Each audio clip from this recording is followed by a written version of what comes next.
Hello fellow YouTubers. So I've got a 1971 Chevy El Camino, as you can see right here.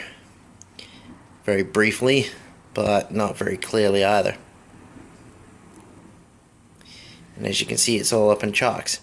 I've been busy rebuilding it, and I've gotten to the point where I'm doing the speed sensor because they do apparently leak. So I don't know if it's a turbo 350 or a 250 in my vehicle because I haven't really checked the codes, but irrelevant of that, this is the speed sensor or the speedometer gear, and it's just a housing. As you can see, there's nothing really in it. Speedometer housing, one O-ring on the outside there, spindle, and the gear, and then you have the O-rings which were originally in it, this one here, and if you take a closer look, let's see if I can focus here.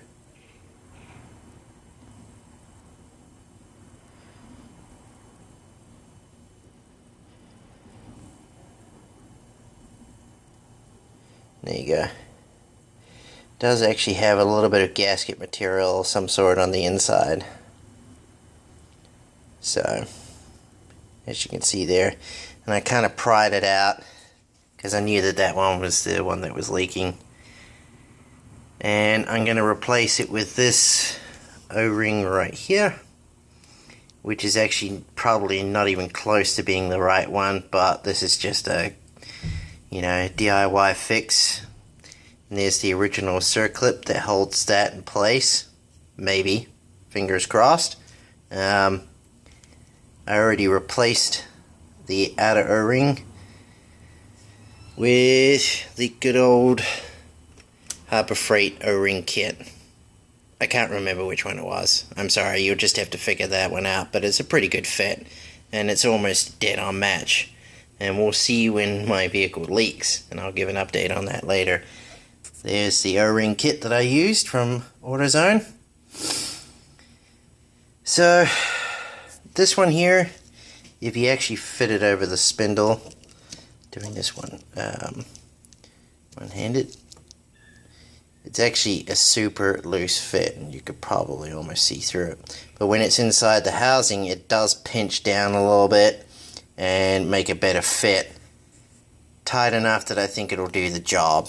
So with any luck, it'll work, and if not, it's still going to piss out like automatic transmission fluid everywhere, and then I'll have to order the online kit, because I did see a complaint that one guy bought the online kit to rebuild the housing, but he said that the inner one, the seal that goes in here, which is like a proper, I guess, metal seal with a rubber inside, it didn't really quite work out for him because he said it didn't fit in the housing, so it might actually be just a press fit. Careful when you're taking the O-ring out, because I actually kind of gouged mine. Not sure if I can, yeah, see, there it is right there, you can barely see it. I have to try and focus.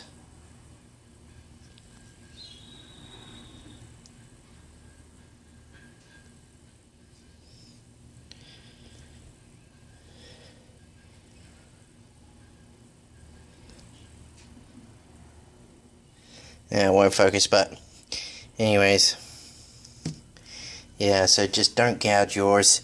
You can actually just press the fitting out, the gear and shaft out, and it will push through the O-ring.